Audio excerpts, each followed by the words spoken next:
All right, we continue on with Chris Lofthus today, and Chris, if folks want to reach out to you, give your website, and also if they want to shoot you an email, if they're, saying, hey, I got a quick question from the show, or I want to look at some of your virtual tours you have. I want to see what Chris Lofthus is all about. Yeah, we always tell people you can go right directly to our website. It's chrislofthus.com. That's Lofthus.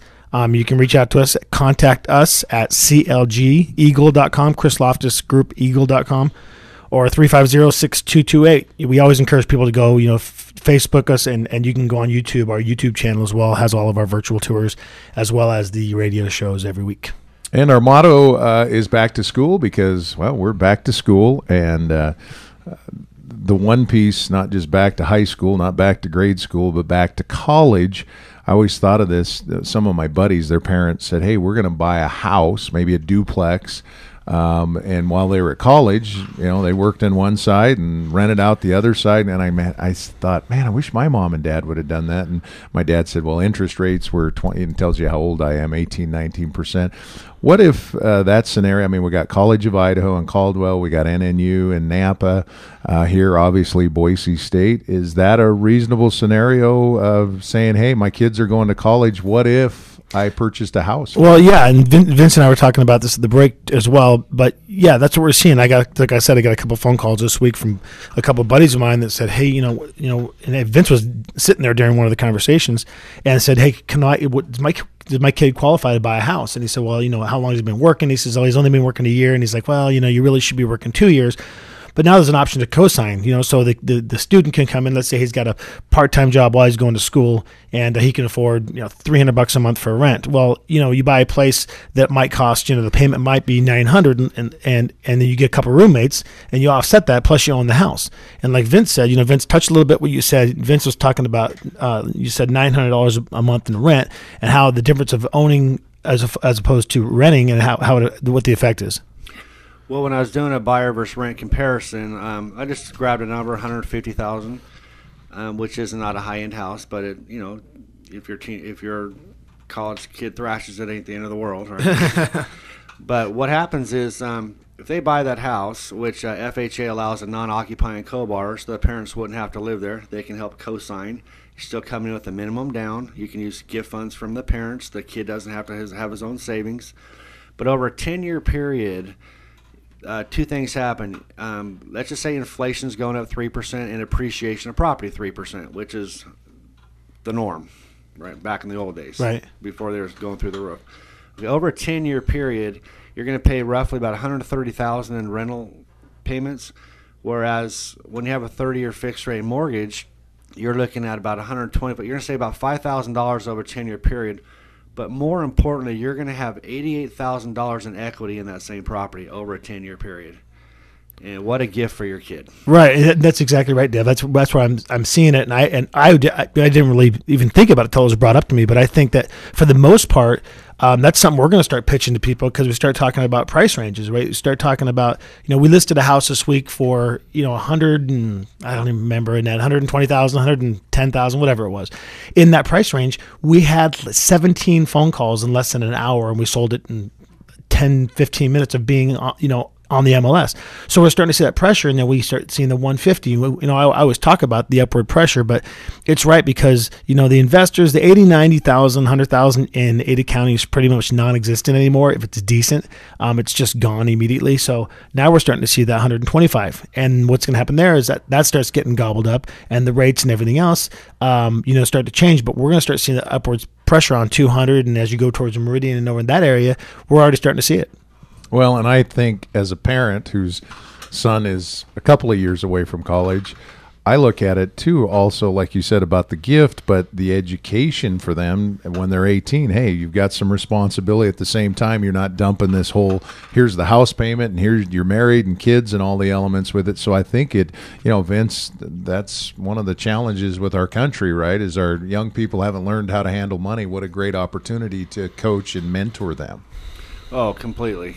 Responsibility goes a long ways. It gives them self-worth. They own something. They can use that as a stepping stone to move up to their house maybe when they're married, or keep that as a long-term investment. You figure 30 years, by the time they're 50, they'll have something free and clear, and that's for retirement as well. Today, our special guest is Vince Medina, who's the senior loan officer at American Financial Network, the production manager. And Chris, you put something here. You talk about owning numerous properties. You're an investor. I've been kind of looking for a piece of land to say, well, if I sell my house 4 years down the road, I want to be able to build on this. I guess, how do rates get affected by if I own a couple, 3 properties like that? Yeah, Vince, there's something else I want you to touch on a little bit, because we talked about, these regulations change all the time for, like you talk about, for example, we always talk about you and Claudia. So it's like, if you and Claudia are looking for a house, like Vince said, you can go up to 10 houses. Correct? Is that correct? Yeah, the old rule was you couldn't have more than 4 mortgages against your name.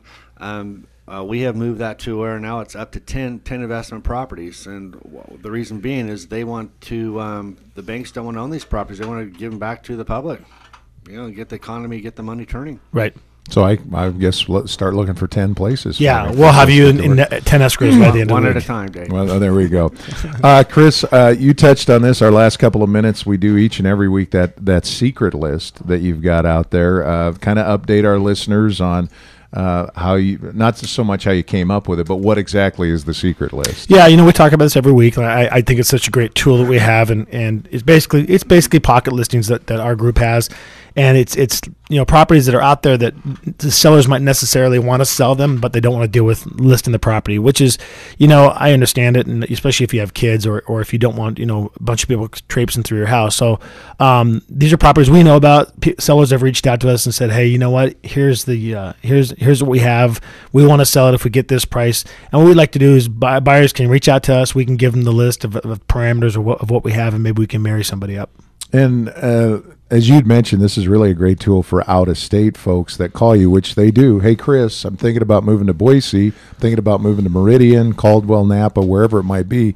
You can go to the secret list and really make some nice moves without stirring up the pot. Well, yeah, and it happens more than people actually think, but when you're out of state, especially when you're out and you're looking on the online, all you're going to get is basically what's on the MLS, and so you're going to get filtered information. But when you reach out to someone local, like our group, we can, a lot of times, Dave, too, we talk about the secret list, but a lot of times, with inventory levels the way they are, people reach out to us and they say, kids just can't find what we want. We've actually gone door knocking before and gone up to people and said, hey, are you interested in selling your house? And I think that's going to start coming back a little bit too. The other thing is, for sale by owners that are out there, if you're from out of state, you don't know those are where they're at, and we kind of, we know all the neighborhoods and we know what's going on. Help that out.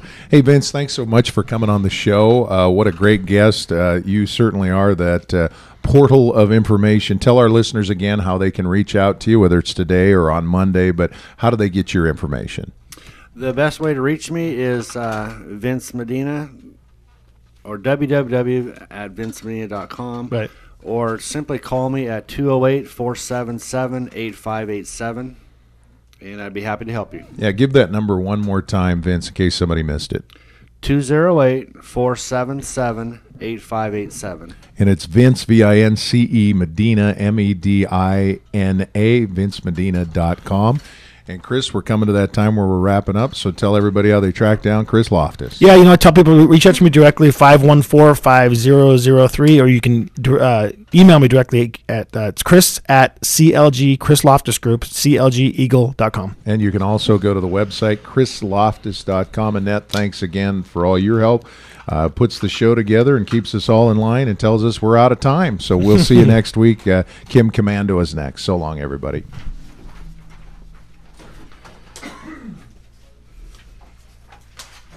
On my shows, I'm right before a national show.